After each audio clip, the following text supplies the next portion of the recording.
各位早晨，而家係早上嘅6點半啊！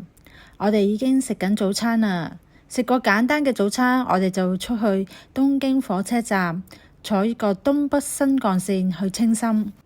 呢條東北新幹線係可以同山形、秋田、北海道新幹線連接起嚟嘅，係日本目前最長嘅新幹線。從東京車站到新青森車站，全長有675公里，需時大約3小時15分鐘左右。而家係早上8點幾，喺火車站已經係好多人喺度行嚟行去啦。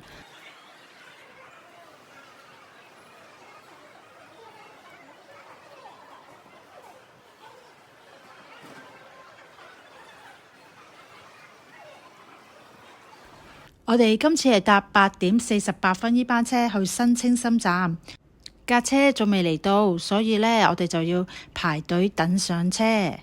哇！架車好快就嚟到啦，就一架青 BB 嘅車啊！我哋準備上車先。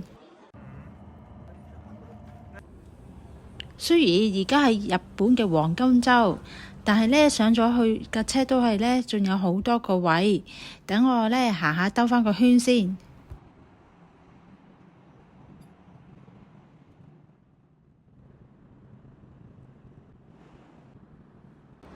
哇！咁快我哋就到咗呢個新青森站啦。遠處已經望到一個好大嘅紅蘋果嘅裝飾啊！哇！仲有啲燈飾喺度喎。啊，好似個係咪睡魔呢？好似係啊。跟住我哋轉搭呢個 JR 嘅奧院本線去呢個青森站，亦都係呢個市中心。我哋擺咗啲行李喺酒店之後，跟住就出咗去食嘢啦。跟住見到一間叫做Ossara Sukuro，好多人排隊喎。咁通常好多人排隊嘅餐廳，通常都唔會唔好食㗎啦。餐廳門口有一個告示，原來佢哋4月份已經定咗個休息日啦。每個星期一同埋星期二就休息，最後嗰個星期2同埋星期3就休息。仲有啊，喺4月27號至6月5號期間，佢哋嘅營業時間都唔同啊。每日嘅早上嘅10點鐘至到下晝嘅1點，下晝嘅4點鐘去到6點半。所以嚟呢間餐廳食嘢嗰時，真係要留意下佢哋嘅營業時間啊。窗廚都擺咗好多嘢食喺度，有刺身啊、咖喱飯啊、吉列豬扒啊、親子丼啊、拉麵啊。再睇下個 menu， 店主推介刺身定食850 yen， 大約港幣42蚊；炸雞定食600 yen， 大約港幣32蚊。好抵食啊！喺網上得知，原來呢間餐廳係好出名食帶子㗎。我哋就叫咗一份帶子刺身定食，同埋一份嘅海膽刺身定食。我唔客氣啦，呢個海膽刺身定食，除咗有海膽之外，仲有帶子同埋魚子，仲有一個配菜有魚乾同埋海帶，仲有個海帶湯，仲有個醃蘿蔔。放大個鏡頭俾你哋望清楚，係咪好新鮮啊？再望一望呢個帶子刺身定食，除咗帶子之外，仲有吞拿魚，配菜都一樣，只不過多咗個肉子喺度。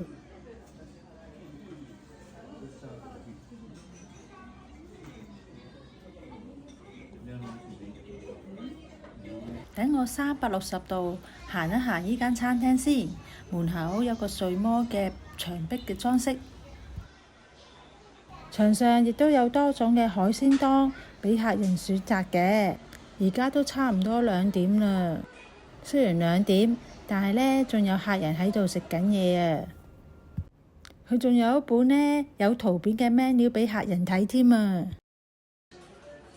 總括嚟講，我覺得呢間餐廳啲嘢食係非常之抵食，同埋好新鮮嘅。你睇下幾多客人喺度留言簽名讚好。依間餐廳其實好近 JR 站嘅，喺東口出咗之後，沿住藍色嘅路線行，大約行3分鐘左右就可以到達餐廳㗎喇。離開餐廳嗰陣時，見到對面馬路有啲人着住黃色嘅長袍喎，好似去表演咁。我哋都跟住佢哋行到去海邊，真係有人喺度表演喎。佢哋揮動旗幟，跟住啲節拍喺度跳舞。見到有好多小妹妹都喺度跳舞喎，唔知咪同埋媽媽一齊嚟跳舞呢？哇！見到個妹妹仔啊，仲好似男咁片片都一齊跳舞喎，好有表演天分啊！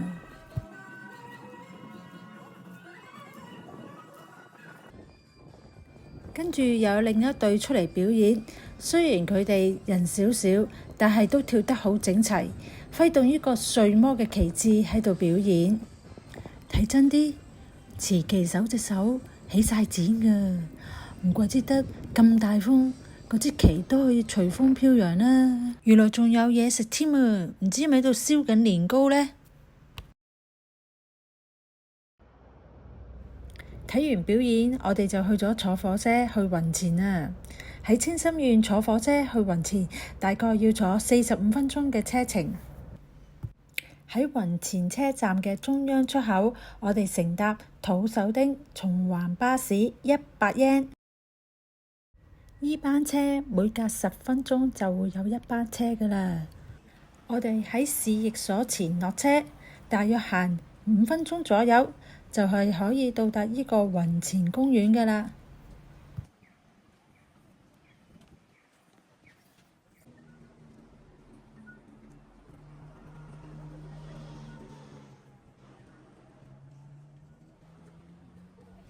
公園嘅門口已經有指示牌，講出唔同嘅區域有幾多棵櫻花樹，仲有啊，講出唔同嘅櫻花嘅名添啊！喺公園嘅門口兩邊啊，都擺放咗唔同種類嘅櫻花盆栽添啊！一入到去公園，就有個工作人員問我哋喺邊度嚟啊？我哋話喺香港嚟咯。咁佢用唔純正嘅廣東話跟我哋講，前面有免費啤酒攞啊！我哋一人就攞咗1罐啤酒啊！嘻嘻。雲前公園一共種咗大約2600株嘅櫻花樹，有啲樹齡都超過300年㗎喇。喺櫻花盛開嘅時候係非常之壯觀嘅。而家喺我哋眼前見到好多嘅樹枝墮晒下嚟，呢棵就叫做枝穗櫻。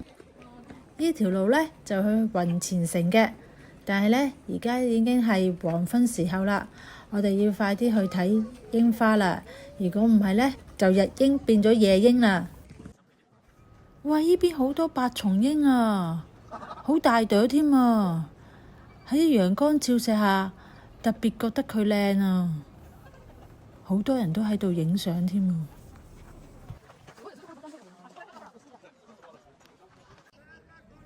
哇！又見到枝穗櫻啊！原來呢個雲前公園係好多棵枝穗櫻㗎。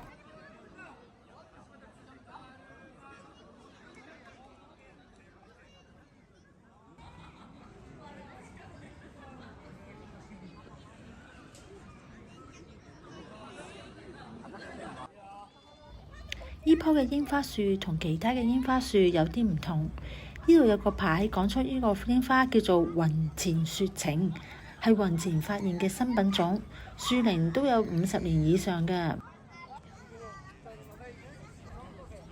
呢種花就好似繡球花咁樣嘅，白色嘅花襯托住粉紅色嘅花邊，都幾靚㗎。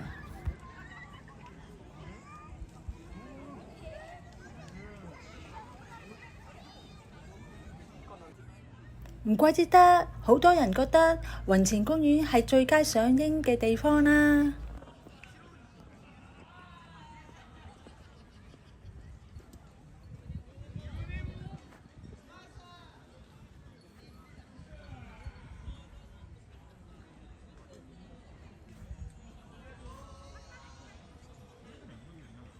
你睇下呢度啲櫻花幾密集，成個櫻花森林咁樣啊！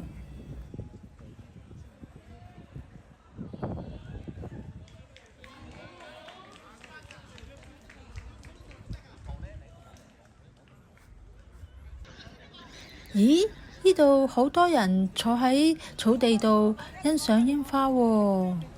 最衰我唔記得帶席地啦。如果唔係，我都係好似佢哋咁坐喺櫻花樹下度欣賞啲櫻花啊。而家唯有一路行一路睇啲櫻花啦。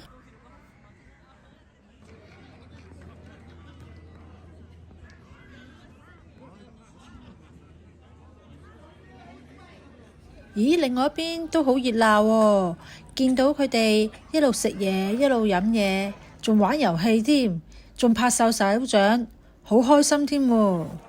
我哋而家行緊去賞櫻會啊！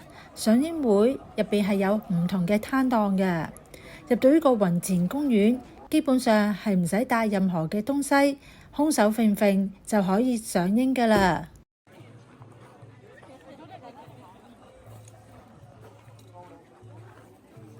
咦，呢檔章魚燒嘅攤檔都好多人幫襯喎，我哋都買返份嚟試下先，食落都好大粒同埋好煙韌。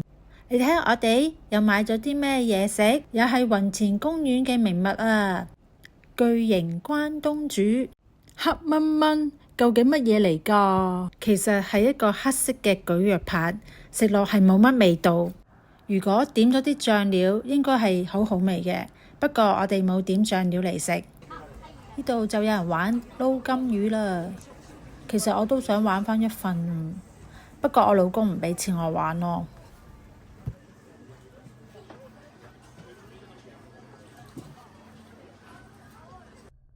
咦，呢度仲有面具賣喎，買返個面具遮住自己塊面，做下主播先。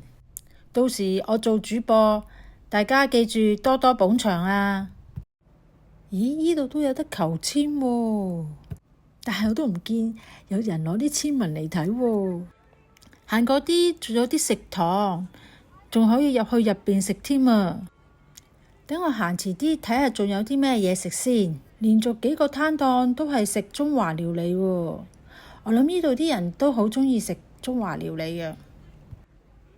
呢個煙花會除咗有嘢食之外，有嘢玩、有嘢買之外呢，亦都有表演嘅。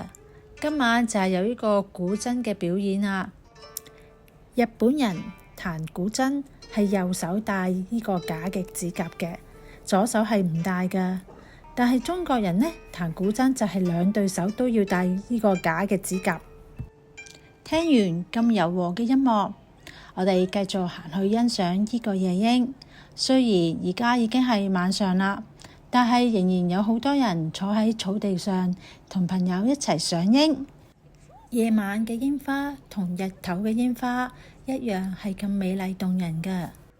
呢個櫻花喺燈光照射之下，更有一份嘅夢幻嘅感覺。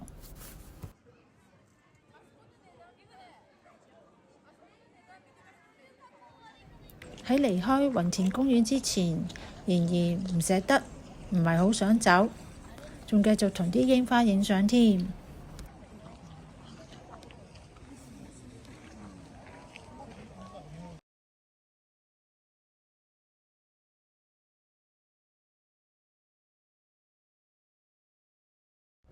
最後我哋亦都喺雲前城度拍返張夜景，作為今日嘅行程嘅結束。行咗成日，個個都好攰，喺巴士上度休息。我都唔敢喺巴士度咁大聲講嘢添。好快架巴士就返到去車站啦。返到去車站都冇乜嘢食啦。咁我哋就喺一個居酒屋度叫咗個牛腸鍋。其實呢個牛腸冇乜特別㗎，同埋啲牛腸好肥咯。但係有嘢食總好過冇嘢食咯。食飽之後，我哋就返酒店休息。聽日就漫遊呢個清心寺。返到去酒店都成11點啦。等我嚟返個 room tour 先。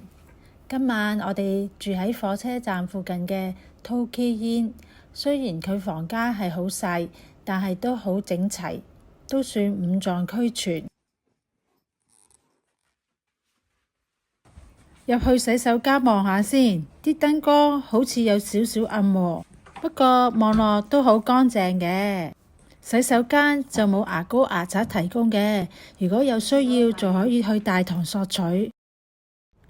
多謝大家收看呢條片啊！如果鍾意睇條片嘅觀眾，麻煩你哋讚我，同埋繼續留言俾我，同埋分享俾朋友。如果未訂閱嘅朋友，記住訂閱啊！咁我哋下條片再見啦，拜拜。